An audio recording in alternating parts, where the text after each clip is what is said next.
Hoy nos vamos hacia el siglo pasado para ver un poco sobre el científico que más personas mató en la Tierra actualmente, que tuvo desastrosos impactos ambientales y destinó a una generación a un futuro diferente.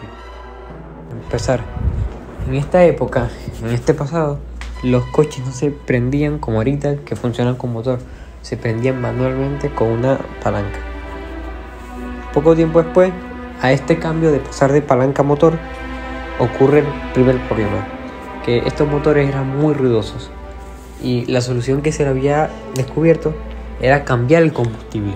Y a esto el científico Thomas Mingley desarrolló el tetraetilio de plomo, que esta sustancia se usó para añadirse a la gasolina para resolver este problema. No tuvo problema y este tetraetilio de plomo rápidamente y en muy poco tiempo se normalizó su compra y comercio, haciéndose de las número 1 en el mercado. Todo iba bien hasta la inauguración de una empresa dedicada a fabricar esta sustancia, que tuvo que cerrar a 2 meses de su inauguración, ya que todos sus empleados resultaron enfermos, intoxicados, y todo esto sospechado de la exposición al plomo. Y bueno, a todo esto se sospechaba bastante. Varios científicos y varios grupos de investigadores se centraban en investigar el daño del plomo en esa gasolina, aunque sí, se decía que, y se sabía en ese momento, que la cantidad de plomo que contenía era muy baja, pero aún así se sabía que en bajas cantidades era tóxica, ya que este plomo era quemado por los tubos del carro y este llegaba al ambiente y lo respiraban las personas, y aquí es donde ocurría el verdadero problema. Entre el debate si el plomo era natural en el ambiente y no se pudo como tal culpar al plomo en la gasolina, hasta que conjuntamente con Thomas Mingley, el científico Clay Patterson, que estaba trabajando en su proyecto para su doctorado acerca de la medición de la edad de la Tierra, este mismo, la cantidad de plomo que estaba creciendo más en el ambiente no le pudo llegar a determinar la edad de la Tierra, ya que el plomo era algo esencial para determinar la medición. Y ahora que gracias a los carros y a la quema y a esta gasolina se encontraba en mucha más abundancia en el ambiente, esto le echó a perder su medición. Más en una de estas conferencias de él sobre su gasolina, obviamente se hizo muy popular por este invento. Y luego de lo de la industria empezaban a surgir las demandas y todos estos problemas, a lo que él en conferencias él respondía inhalando durante 2 y 3 y más minutos grandes dosis de su gasolina para demostrar que no hace nada, cuando luego él tenía que pasar mucho tiempo de reposo, ya que él conoce que ese daño de la gasolina es enorme. Total, tanta exposición al plomo lo llevó a desarrollar una discapacidad que no lo dejaba pararse. Y luego él tuvo que desarrollar una cama mecánica para poder hacer esto por su propia cuenta, ya que no podía, estaba discapacitado. Entonces, sobre el efecto del plomo en el cuerpo humano, y me cuesta creer que esta información ya se sabía desde antes, hace un poquito de todo. Para la generación nacida en 1980, fue la que más fuerte le pegó este impacto del plomo. Para que se haga una idea, se analizó cadáveres de humanos de hace mucho más tiempo con los de humanos recientes de esa época. Y bueno, resulta que el humano actual de esa época tenía hasta 100.000 veces más cantidad de plomo en huesos que un humano antiguo. ¿Y esto qué es lo que hace el plomo en nuestros huesos?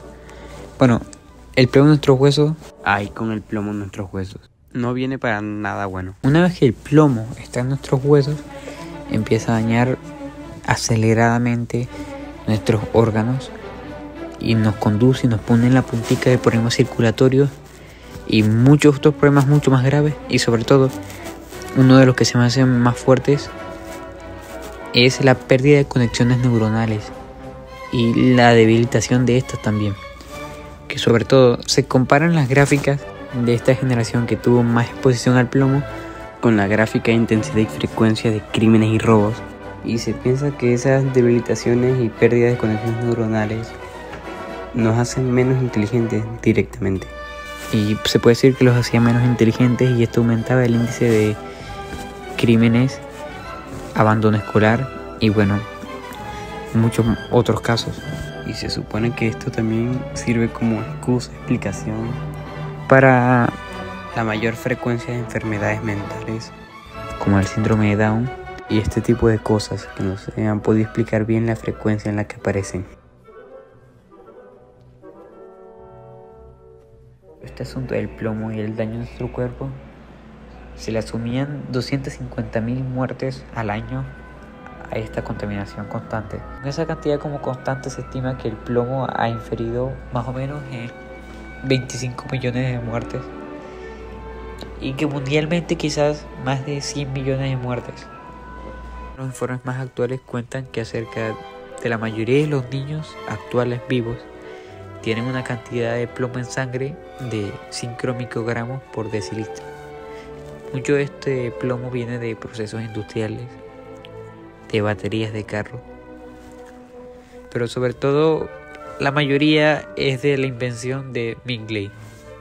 A partir de ese momento en todos los países se empezó a cancelar la gasolina en plomo.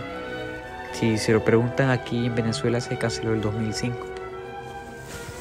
Pasa que aún se usa gasolina en plomo.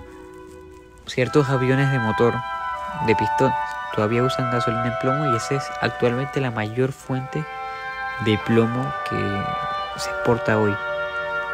Y obviamente está contaminando. Y esto, sin duda, muchas veces no se aprende por las buenas, y por las malas tampoco. Entonces sí, el problema aquí es del científico, de los intereses de estas industrias, y de que muchas veces se construye para los carros, para los edificios y para el dinero, y no tanto para el ciudadano. Entonces aquí el problema no es tanto en ellos, en esos entes, en los grandes. Muchas veces vemos a esas personas como personajes importantes de la historia, así como pensamos en Simón Bolívar, y realmente nosotros somos parte importante de esa historia. Tenemos que poner de nuestra parte, porque así como con lo del plomo, no vamos a empezar a hacer acciones directas hasta que empezamos a ver las consecuencias tarde. Como sociedad tenemos que darnos cuenta de lo que hacemos entre nosotros mismos. Y así como decía un mensaje que vi en una pared hoy mismo: menos miedo me da la maldad de los malos que la indiferencia de los buenos. Sé que es un poco irreal no creer en las jerarquías, ya que somos diferentes y hacemos las cosas diferentes, por eso de manera natural hay jerarquías naturales. Pero yo creo que se puede poner un poquito de parte para evitarnos estas cosas, y a veces pensar más